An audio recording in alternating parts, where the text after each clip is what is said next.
Hello and welcome back to Fluttering Butterflies. My name is Michelle and this is going to be my October and November book haul. I really can't remember if I showed you some of these books previously or not. I'm just going to throw them in just in case. The first book I'm going to show you is Unforgiven by Lauren Kate. This is a Fallen novel telling the story of Cam after the events of Rapture. I don't know about you, but I really liked Fallen when I first read it. I was really excited about the series, but as it went on, my excitement kind of waned further and further. Even though I had problems with this book, and it's not exactly short, I did carry on reading the book all the way through to the end. So there was something about the writing style, I guess, or the story that connected with me on some level, even though I did have problems and issues with it. I also received Rebel of the Sands by Alwyn Hamilton. I love that Faber sent me a personalized copy of this book. It's a really special touch and I absolutely love it. This book is being published in February of next year and it's amazing, absolutely amazing. I also received Inferno by Catherine Doyle, the sequel to Vendetta, and so very good, very exciting and romantic and just thrilling, and there was just so many twists and surprises and there was just so many things to love about this book and the characters and their relationships together.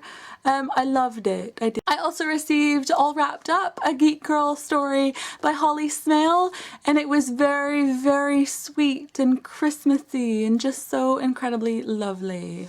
Next, I received The Square Root of Summer by Harriet Ruder Hapgood. This was for an event that I went to recently in which I met Harriet and she signed my book and was lovely. And I love this book so very much. It's not being published for absolutely ages, so I'm not going to say too much about it except that it's set over the course of a very eventful summer. Next up, I received this copy of Gulliver by Jonathan Swift and retold by Mary Webb and illustrated by Lauren O'Neill, and this is from O'Brien Press. And it's a lovely illustrated story about Gullivers Travels, which looks very cute. I think I'll be reading this one soon with the boys. I also received this copy of Frontlines by Michael Grant.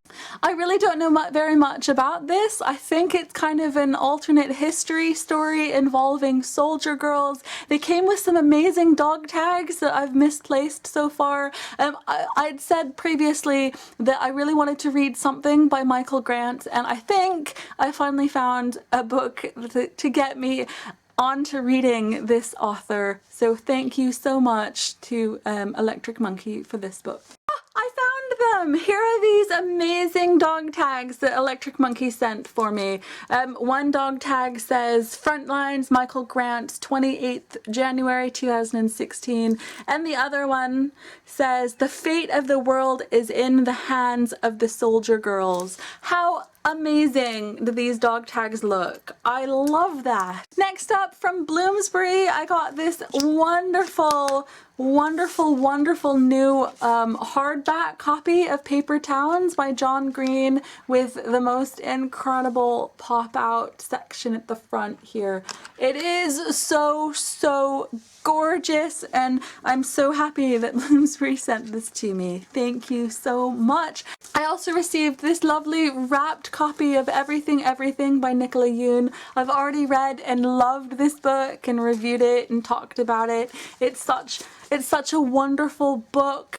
If you haven't already read this book, I do urge you to go out and find yourself a copy of it. More books that arrived. I have a copy of Winterkill and Dark Thought by Kate A. Borman.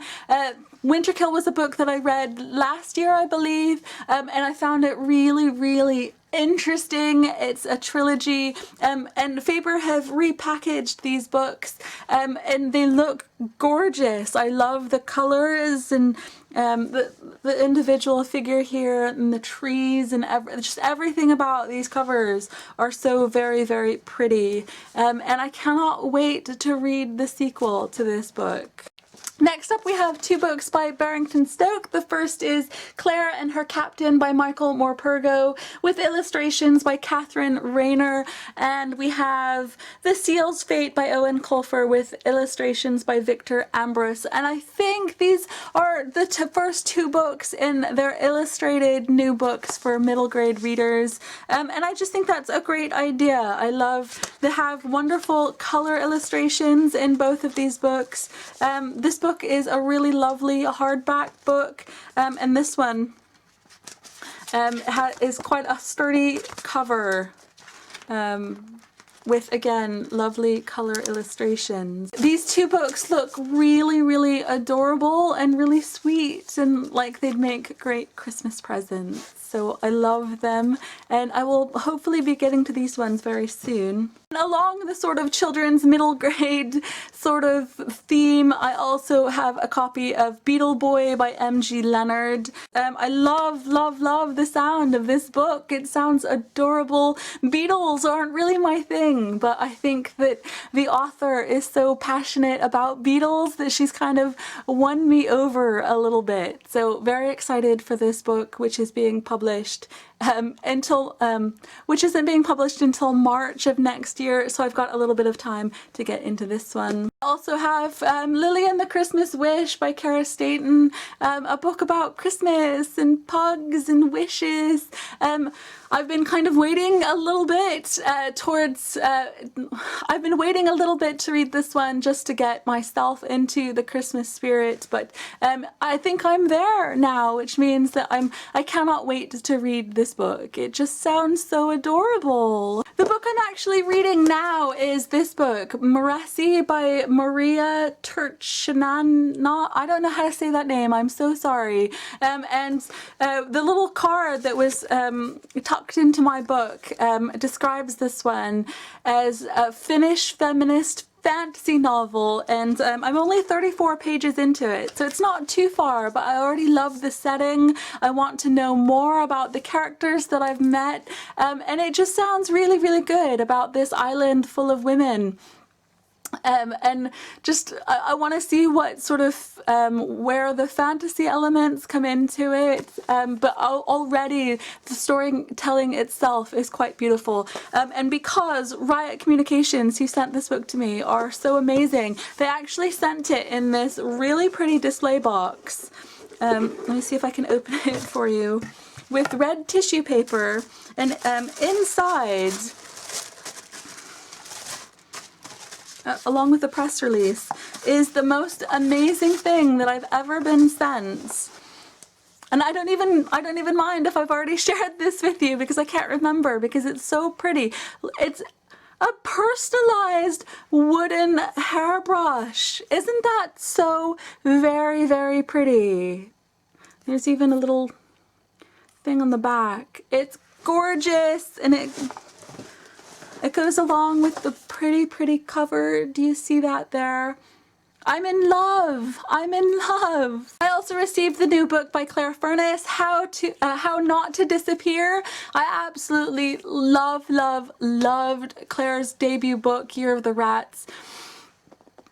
And I'm so excited to read this one. It's a little bit thicker than I think I can manage during my reading slump, sort of on the edge, but once I feel more confident in my own reading, this is the book that I'm going to jump into, because I adore Claire and her writing, and I think this one is going to be incredible. Next up, I have When Everything Feels Like the Movies by Raziel Reed. This is being published by Adam next year, I believe.